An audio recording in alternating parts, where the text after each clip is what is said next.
Good afternoon. It's 1:18 p.m. on April 21st, 2014.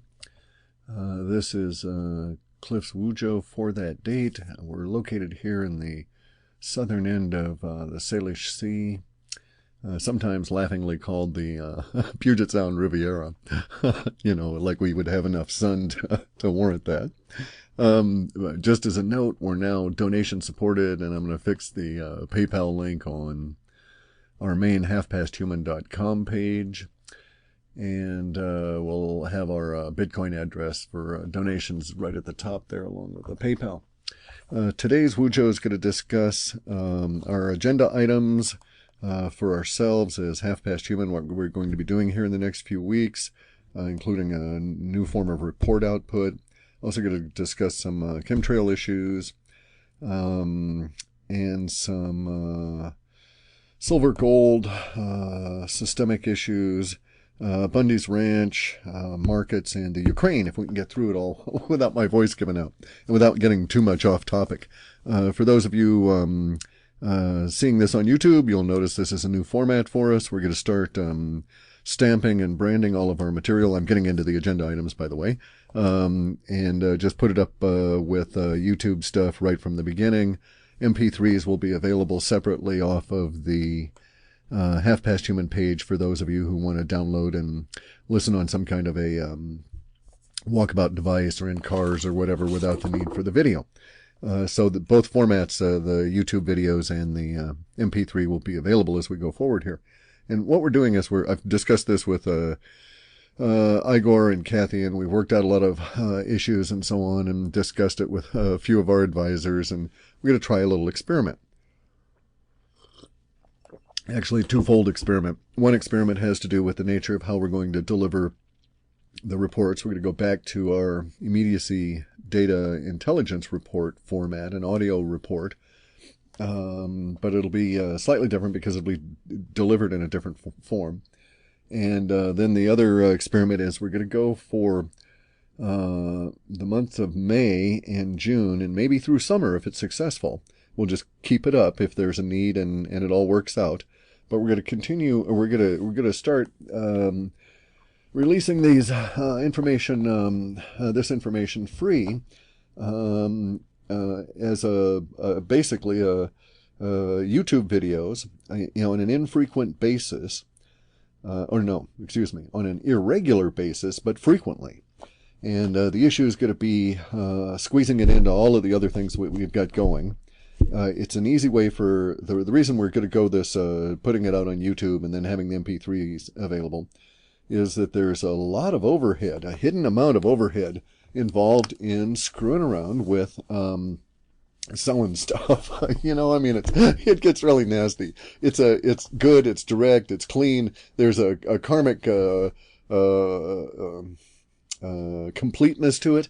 All is good selling stuff. I'm not opposed to it, but I got a lot of other stuff to do, and so I find that my time ends up being split or being spent not doing content, not going and doing the stuff for the reports, but dinking around with scripts to tie in our site with some paying site, worrying about whether X number of the potential audience can pay this way or that way or the other way. Everybody bitching about, no, I don't want to pay with this, I want to pay with that. So it's like, fine, screw it. We're not going to have you pay a damn thing. That'll teach you all. Anyway.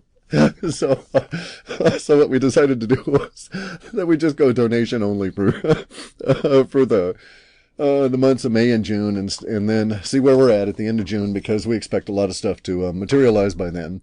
That's showing up in the data. It'll give us a good stopping point. We're going to get together and examine the results for the couple of months and see where we're at, and see if it makes sense to continue. The process that we do is expensive. It requires renting very expensive phone lines that have extreme high bandwidth and dumping it all into a bunch of servers that suck electricity like faster than a horse could ever suck hay.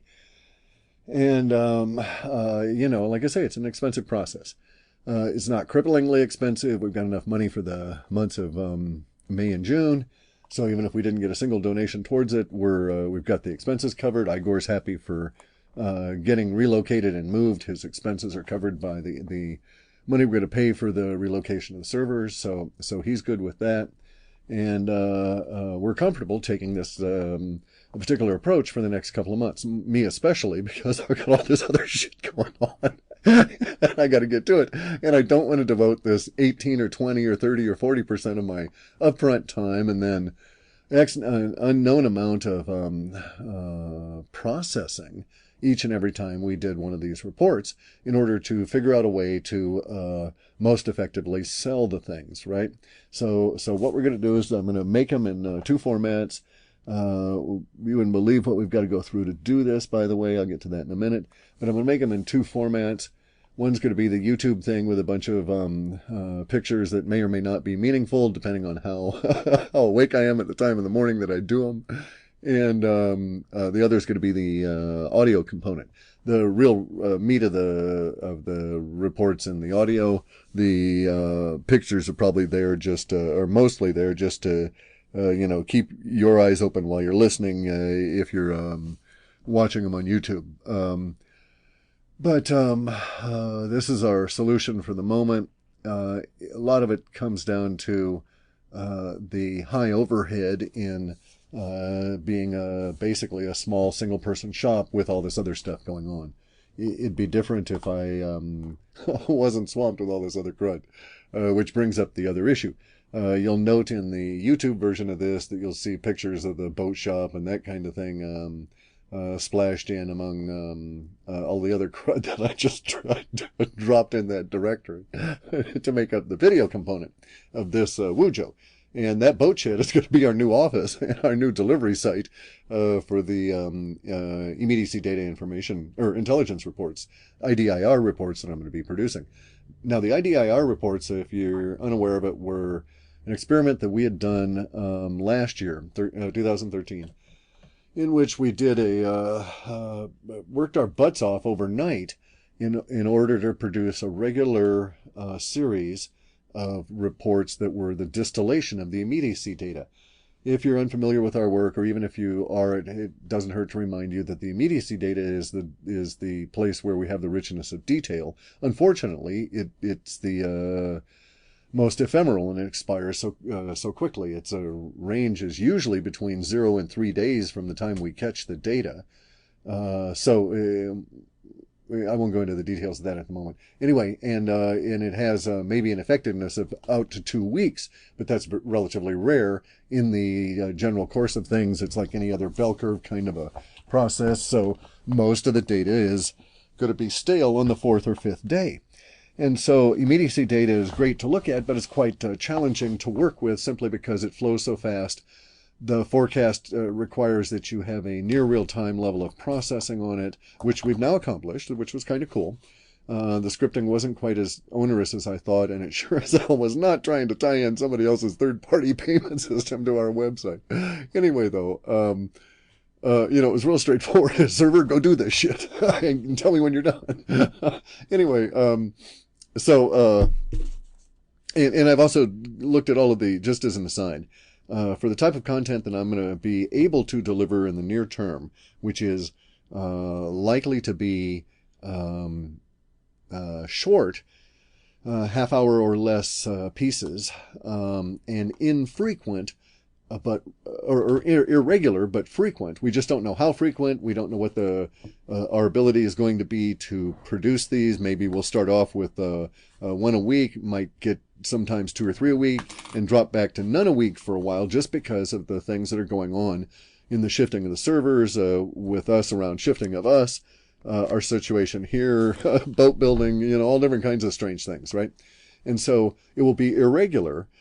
But because of the nature of the immediacy data, that demands a frequency that is that I'm going to be doing for myself in any event to some extent. And as long as I'm going to be examining the data for my own purposes, what we're going to do is produce this immediacy data intelligence report, which is going to be a quickly analyzed interpretation of the data as it's going through a particular set of our processing, with an eye for 3 to 4 days out from the time that the report is dated and produced. So in other words, if we have data for today, we would say that, okay, this is going to be effective on the 23rd, 24th, and 25th, because that's the beginning of the rise into our bell curve that then has this sort of waviness at the top and then trails off to about 2 weeks out. Also noting that the error rate on that is about 3 days off. So in other words, we could, for instance, we may see that, episode 2 of the Bundy Ranch process is scheduled to begin in our data forecast on the 24th, morning of Thursday, and about 6:21 a.m. West Coast time. I think they're on the same time. I think they're Pacific Coast time. I don't know. Maybe not. Maybe they're Mountain time there. I don't know. Anyway, though, but about 6:21 our time is when the data suggests that this next episode would begin, right? Okay, but we could be off by as much as 3 days on the day showing up because of the nature of the forecast and the type of data. It would be unusual if we were off at the 6:21. When the data pops up with numeric references that come through the processing, then those are usually sticky, and they stick through on time, even if we're off on the day. So just be advised on that. Anyway, so our goal on this is to produce enough of an income to pay for the process and keep ourselves from going underwater and supporting it. If we are able to do so with donations, and we're able to do it through May, we'll continue into June. And if we're able to continue into those 2 months, then there's no real reason other than a slight hiccup where we have to relocate a part of our physical plant structure. This summer, there's no reason we can't continue under those circumstances. Maybe even get a little bit more regular to it as other things wind down, because we're winding down a number of very large projects here. So that's kind of where we're standing at the moment. Okay, so that's the agenda items in our IDIR reports. So the takeaway on that is that we're going to get back to the IDIR. They're going to be irregular, frequent as we can make them. Probably 2 times a week let me just state that 2 times a week is our to shoot for target. If we can get more than that, that's fine, because the data piles up, basically. We want to sort of get ahead of it. And the support for that will be through donations. These were our most popular reports that we'd ever produced. A lot of people, especially in the trading community, got a great deal of benefit out of them in weird ways I'd never anticipated, but that's entirely a subset of this whole thing. So we're thinking that we'll have these IDIR reports available maybe as early as late this week. We might produce the first one, which would be like Friday or Saturday of this week. Or the end of next week. It's really going to depend on when certain amounts of data are processed. And I've got 2 of the machines running at the moment. If we don't run into any stumbles, we'll have enough maybe on the 24th, 25th to attempt it. However, for sure we'll be able to produce one for next week, because the process is going to be near real-time, semi-structured continuous processing. We have to invent words as we go along and phrases to describe what the hell we're doing, because we're inventing a lot of the processing as well. Very much the same situation I've got going with this damn boat, where now with boats, of course, you need to know exactly what the wording is, what exactly each word refers to, because it can kill you if you don't know. Any activity on the water, just for everybody's understanding, is 35% or 35 times more likely to cause an injury, according to actuarial tables. So peeing on the water, especially for men, is 35 more times likely to kill you than that same activity on land. And believe me, people die on boats going out to take a leak in the middle of the night. So you got to know what you're doing. Not about taking a leak, but I mean also on boats you need to know the exact name of each of the parts, right? Because you don't want to tell the mate who's you're in rough seas, or you got a challenging situation with other let's call them let's just call them boating hazards, organic boating hazards out there, consuming beer and whatnot, driving around like all hell. And you don't want to tell your mate, hey, go grab that over there real quick before we die. He needs to know exactly what that is. And we have a slightly less, life-threatening situation with the stuff we're doing with our processing, because we're inventing. I've invented a lot of it, and it's just necessary to give it a structured language so that it makes sense to communicate back and forth between Igor and myself. Sorry for the diversion. Okay, so that having been said about the takeaway from all of that, let's move on to the next subject here, which is the chemtrails. I was having this really interesting discussion with Bob Hitt, the astroecon guy, this morning. Bob is no slouch, or maybe he is a slouch, but he's a real good thinker. I'm not going to comment on his posture.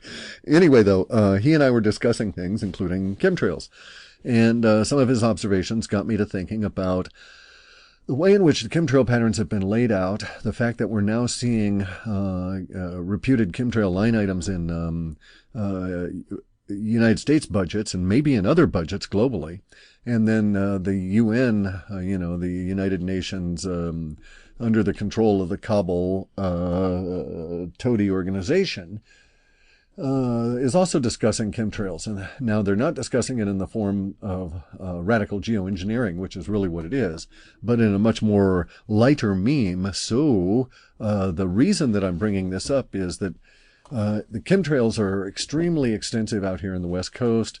They're becoming even, they're creeping into areas on the East Coast that they haven't been affecting before. There's coincidence on the creep, apparently, with the shuttering and closing of certain kinds of federal installations, including things like observatories, other areas that may be obscured or occluded by chemtrails. Now, this is again, for this one on the chemtrails, we get them out here all the time. I've been socked by under these things since 1997, when we first started noticing them with real seriousness. In that year, I happened to be, I had built a little sailing trimaran kayak thing. It's really a nice sailor. It was I hadn't moved into epoxy carbon fiber, and so I just quickly, because I can weld, I quickly welded up a framework to hold the two amas to this double seated kayak of some length. I think it was like 22 feet long. It was strip built. And it had a nice little batwing mast, and you could sail it around. And it was an easy sailor. You're close to the water. Didn't have to do much. You never got enough wind to make it in any way interesting, which is the sailor's word for dangerous. I'll always know how to translate what sailors say. Oh, yeah, that was an interesting day out in the water today. You see that they've only come back with one shoe, part of their pants, and no shirt. Anyway, though, so it was, as I say, it was an easy sailor. And I was sailing around. I was doing some testing. I built a new rudder. Usually these things were platforms that I could construct. I built a number of these strip-built canoes and other forms of kayak boats to test out various things that I've incorporated into the proa that I'm building. Also various things that I incorporated into the umiak, which was the precursor to the proa. Strange as it may sound. The skin-on frame does not usually lend itself to being a precursor to the proa, but it was certain elements that I was working on. Anyway, so here I am in this, in 1997, in this long kayak all by myself. I had my lunch packed. I went off of Lure Beach over here at Nisqually, which is just this really, really, really nasty place to launch. It's real easy to launch. You can drive right down to it. There's the Lure Beach research station there, which was much more active in previous years, and used to be a real heavy-duty marine center. It's right across the way from a huge nature preserve, the Nisqually Wildlife Preserve, where all these acreages were of river delta, pristine river delta, which had been sliced by Interstate 5, and had been farmed for a number of years, were returned back to the wildlife, to the birds and stuff. And it's a really cool place. And especially if you're in a kayak, because you're like at, eagle height. When you're sitting in your kayak and the eagle is sitting up there on the little sand dunes that have got this tufted grass on them, he's looking down on you. So, it's like, oh, kind of cool.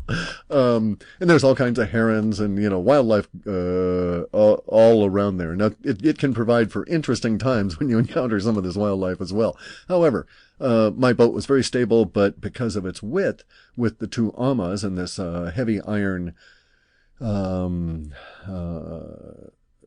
a quarter no, it's not even a quarter. It's a mild angle iron, 1 inch to each side, that I welded up to use as the support. But I didn't feel like lugging it back and forth a lot, so the way I did it was to just go on down at high tide at the peak of the flood, and then ride the ebb out and wait for the return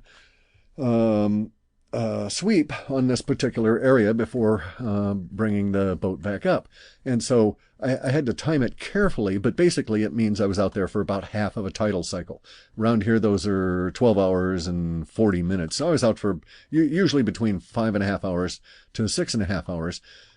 Taking this particular approach because of where I could land the boat without having to break my back through the mud to haul the bugger back up to my truck. So anyway, I've tried it the other ways too, hauling it down to start with and then coming back on the high tide. But this day I wasn't doing that approach. Anyway, I was out there in 1997. It was just gorgeous sunny day, had on the big hat, had the binoculars, kicked back, had my lunch, paddled out a ways, set up the sail, and was just letting it pull me around. Looking at all the wildlife and trying to keep some of them off of my sandwich. So anyway, I happened to notice for the very first time ever chemtrail planes. And this time was just a spectacular time to see them because I was stuck out there for the tidal cycle, half a tidal cycle, and ended up watching them go for 5 hours back and forth, and there were groups of 4 and 5 that flew in concert, laying down the trails to build up these grids. But the winds were such that I had to continually try and sail over towards Anderson Island in order to be blown back into my view. As even though I was really close to the water, we had some significant winds, but these guys were up high enough that they were making these mats, and these mats I saw would expand, and it was just bizarre beyond my understanding. And then the the chemtrail mats would all sort of form into a little quilt or a fabric, and then apparently became heavy enough, absorbing water from the air, which is my understanding, that they dropped down a layer, and then whoosh, the winds would blow them off to the east. So at that time in 1997, it appeared that Puget Sound winds were being used as a delivery mechanism for shoving the chemtrails off to the east. That was just my first take on it all. And since then, we've gotten to the point where, we don't exist really except for very rare days without chemtrails around here. Now, our usual, in 1969, we undoubtedly had chemtrails in the sky at that point, but nowhere near the organized effort that we've got now, more like test bed kind of things. Nonetheless, if we took 1969 as a marker year, in that year we had 71 clear days in the Pacific Northwest. So that was a typical year in many ways, weather-wise. So letting the weather conditions and the shift into the new weather ice age thing aside, if we were to presume that was the case, then, these bastards are stealing 69 of our days, because we're only getting 2 clear days a year, but now that don't really have chemtrails involved in them. Anyway, so the chemtrails, whatever their potential for a myriad of reasons for existence, are now seriously affecting the populace around us as a major contributor to continual respiratory problems.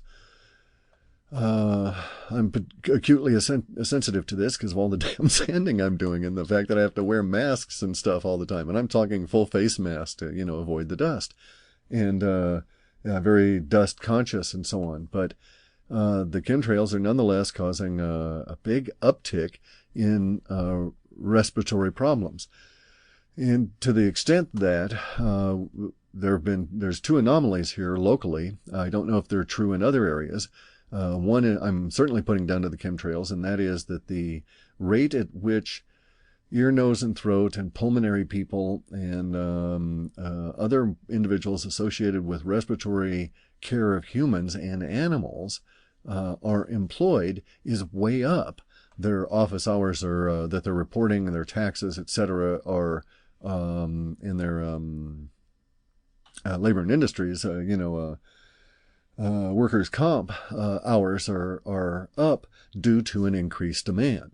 So this is an indicator locally that the populace in general at this point appears to be riding into a 19 to 20%. I mean, they're up that much wave of increase in respiratory problems and associated illnesses that are directly respiratory tied to or in this particular area. And the area I'm referencing goes from British Columbia down through Oregon. So we're looking at the state of Washington, state of Oregon, and British Columbia having an increase in respiratory ailments, which are spottily due to chemtrails. In other words, people out in rural areas, in all three areas, in the British Columbia province, in the Washington state, and in Oregon state, people in rural areas where they don't have the chemtrails over them are not seeing the respiratory illnesses in a first-hand way that we see, say, in the Puget Sound area here, sometimes around Portland. Portland's a little odd, but there are specific areas in Oregon that are indeed getting chemtrailed, and they are showing the same reference numbers that we're getting up here in terms of an increase in doctor visits for that kind of illness. Further, there's a report of an increase in the number of hours being booked for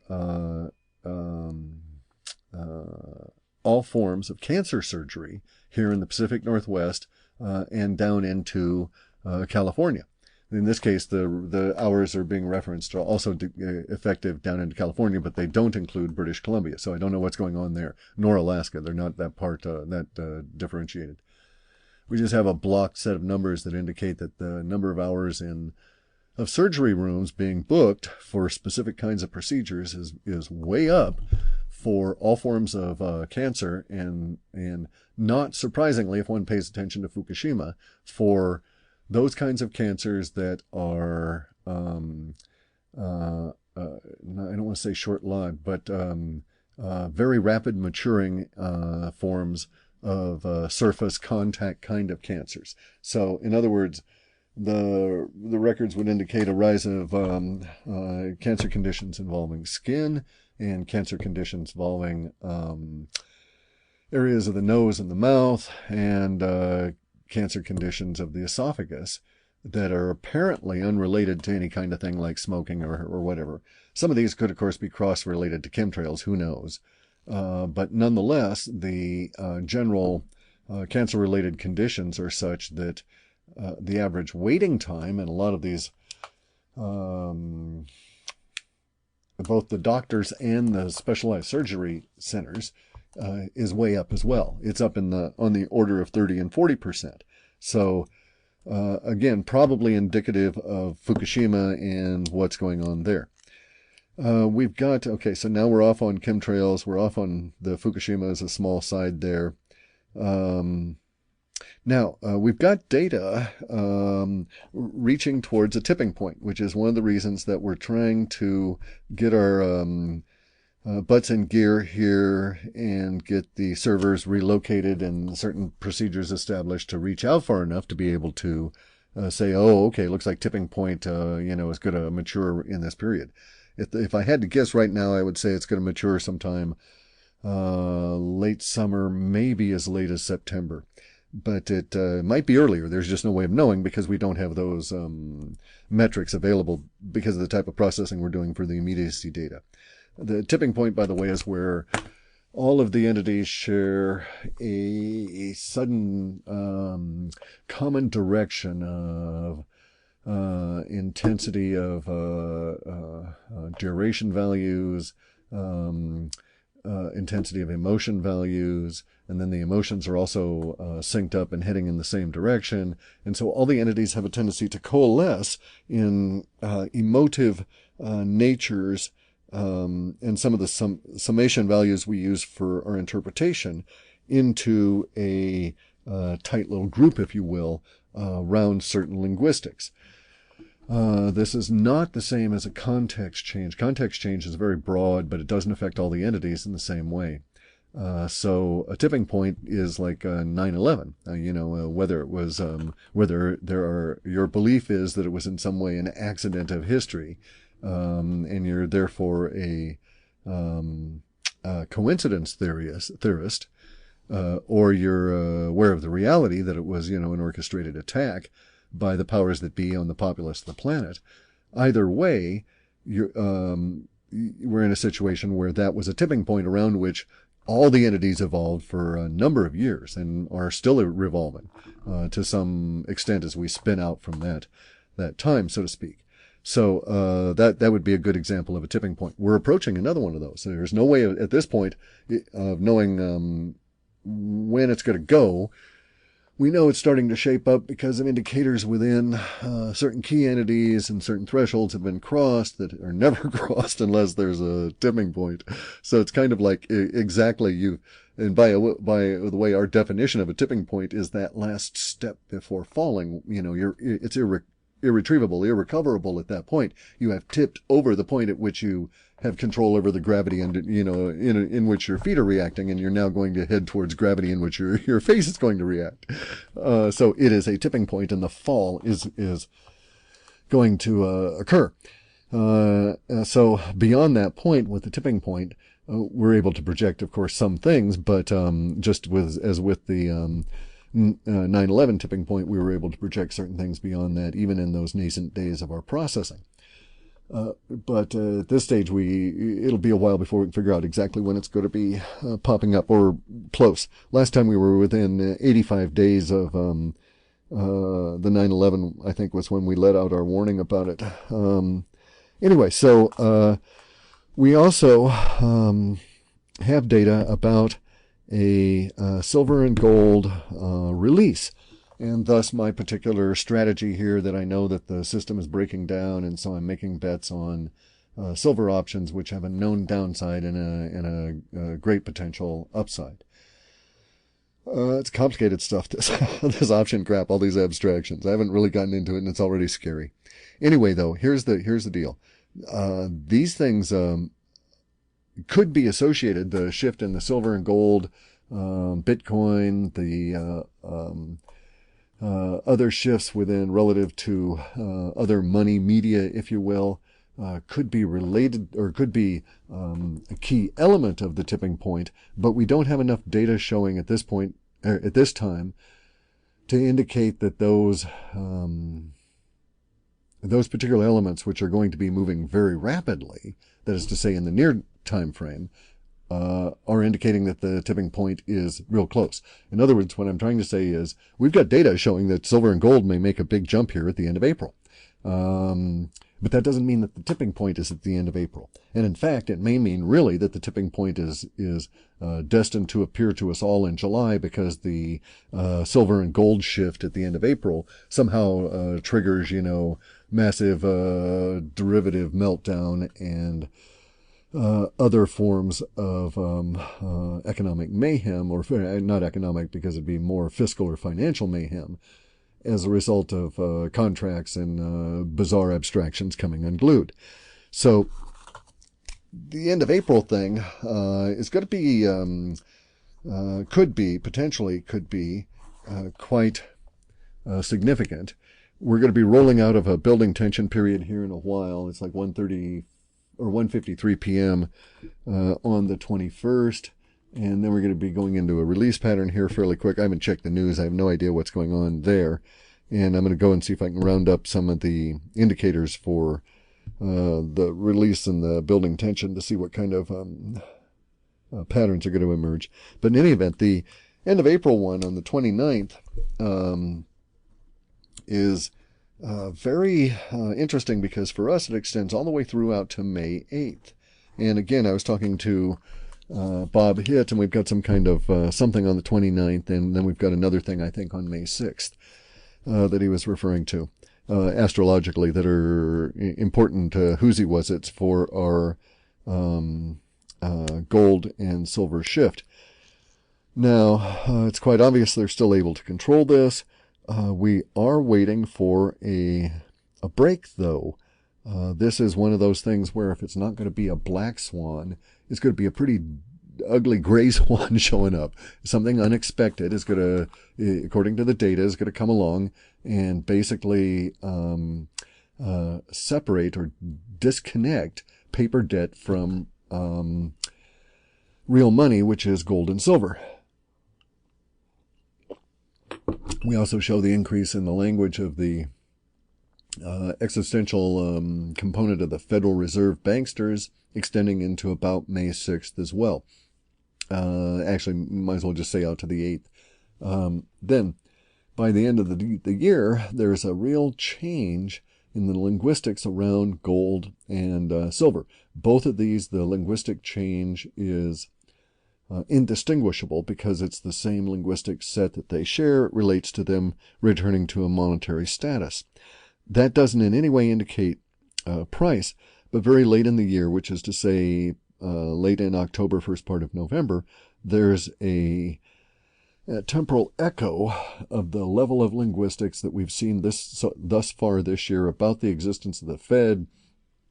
Are they going to taper? Are they not going to taper? Are they a good thing? Are they an evil thing? Should they be here? Should they go away? All this language. We're going to see a replica of that at the end of the year that will peak in the period around, as I say, around November, that will be related to gold and silver as currency. And this is in the global pop and the markets entities. Now, that's from one of the last sets of long-term data that we hauled out before beginning server relocation. So we'll be able to pick that up later on, but probably not until, depending on how weird it's going to be for IDIR and the transport and all this other stuff, maybe not until the end of June. Running immediacy data, I'm doing that on a different set of servers that aren't going to be involved in this, so that's not a big problem. Anyway, so there we go with the gold and silver stuff. That's really the most we've got. We're going to pull in some data here fairly quickly because as I say, I'm looking at it for personal use to be able to say, okay, this is the point at which, the evil bastards lose control. Aha, humanity is liberated, this kind of a deal, right? Because truly, when the gold and silver return as money, we can get rid of the Federal Reserve. By the way, the central banks are not a natural part of capitalism. Capitalism existed for thousands of centuries, maybe, hundreds and hundreds of millennia, as far as we know, as the grand sum total of the interaction between humans. That none of that required a central bank at all. So these guys can go and tip themselves. Anyway, and they are in the process, by the way. They're self-destructive. So I got to get moving on here. Too much time involved in this. All right, so the next item on the agenda is the Bundy's Ranch thing. Now, note in the Alta report from January, one of the key words that was emphasized was the word episodic. These are episodes. This next episode, as I note, is scheduled for upcoming, at least in the immediacy data, for the 24th, give or take 3 days, 6:21 in the morning. Our time here, 6:21 in the morning, so that's Pacific Coast time. And that's when the beginning of it is in terms of when the language starts to show a significant shift. That'll be the beginning of phase 2, episode 2. And then there's going to be a minor little blip that's episode 3. I'll talk about episode 3 as we get some more data, and I can relate to when it's going to be. There's no point in getting too far ahead of ourselves. You wouldn't want to know the ending of all of the shitcoms before they're aired. So stay tuned to your local TV. Anyway, so the Bundy Ranch Bureau of Land Munching Shitcom, next episode, 6:21 a.m. On the 24th. Anyway, more or less. I mean, the data sets, while they show a precision here, it's a guess because of how the data lines up. Okay, so as to be expected, it's yet more the Bundy Ranch thing. This episode 2, quick little plot synopsis. Is yet more hysteria and drama by the most drama queen personalities we've ever seen. against a bunch of guys who are standing around saying, "Okay," but it's not going to happen that way. And so we'll see what happens. Anyway, um, now the markets. By the way, okay. So the next one around. Okay, so for instance, on the Bundy thing here, I do have some of our data. I've taken a little bits and notes here. We've got all kinds of language around restrained energy and the aggressors running into basically well-formed packages of restrained energy, where the energy is restrained, it's calm, fundamentally overpowering. And the end result is going to be, as expected, yet more demonstration of the attitudes expressed by the extreme deep statists. Okay. However, let me point out something here, that the state has been slapped, okay? Basically bitch slapped. But it doesn't mean that its power has been diminished at an actual level, only at a perceptual level. And they are trying to make a decision. They've got to make a decision as to where, and I'm speaking from the deep state viewpoint relative to the Nevada Ranch standoff, right? They have certain invested interests and goals in that they've got to decide, is it worth going down this path? And as a consequence of that thinking, is it worth going down this path? So they examine what they've got, what they hope to gain. And, you know, of course, the right royal rich fuckers who are the Politburo here in USSA are saying, sure, I want my bribes, you know, we got to get going and stuff. Well, at some point, though, the people on the ground are going to run up against this restrained force, and they're going to know some of the goals of the rich bastards behind it all, the political, you know, the Politburo guys, people taking the bribes for it all. But they're also going to be able to, because many of them, because of their training, know that this is very much a potential for a Lexington Concord moment. And those probably, I don't know, it's hard to say how many people have an awareness of their own place in history. Some people think they do and act as though they do and come up really short. Yeah, we call these people politicians. But really the people that have the most significant influence on history are the frequently the unnamed people in positions of potential action, a potential expression of probability into manifestation at key pivot points. So in other words, accepting 4 fingers, there's no 4 dead in Ohio. There's no fundamental shift in the psychology of that particular generation prior to those 4 fingers twitching and killing 4 students. And so there were 4 fingers at a key moment, none of which were politicians, all of which are unnamed. I mean, you can actually go find out who pulled the trigger to some extent, I think. Anyway, though, that's actually immaterial. It does not matter who those people are, because they were not acting. They were, of course, acting as their own entity, as their own organism, but in many cases they were reacting as a component of universe. Universe wanted certain things to occur, and that's the way it came down. And those people were just at that pivotal moment in history and were extremely unlikely to have ever been aware of their own potential to be history makers at that level, to where everything pivoted at that moment for 75 million people. Everybody involved in that generation that was aware of what was going on, that kind of thing, right? So we do have another situation. I wouldn't call it 4 dead in Ohio. I would say 2 American martyrs would be much more appropriate as a potential name for the limping component, and limping is a key word, bear that in mind, component of this next episode. And the limping will be the process or the end result of the episode before we're going into episode 3.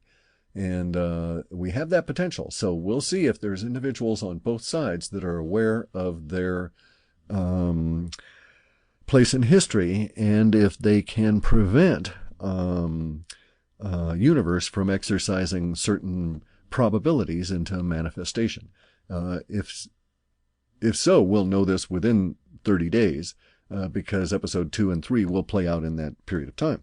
So more on to the markets and the currency wars. The reason that that's cross-connected into the Bundy Ranch episode is because the Bundy Ranch thing shows up as a background. Episodes 2 and 3 show up as a background for the escalation of the currency wars. Might as well just call them that. Currency wars here between, let's say Party A and Party B, right? Okay. And B is Boris. We'll just say, okay, so Boris has got he's got certain kinds of issues that are being brought up as a result of the ongoing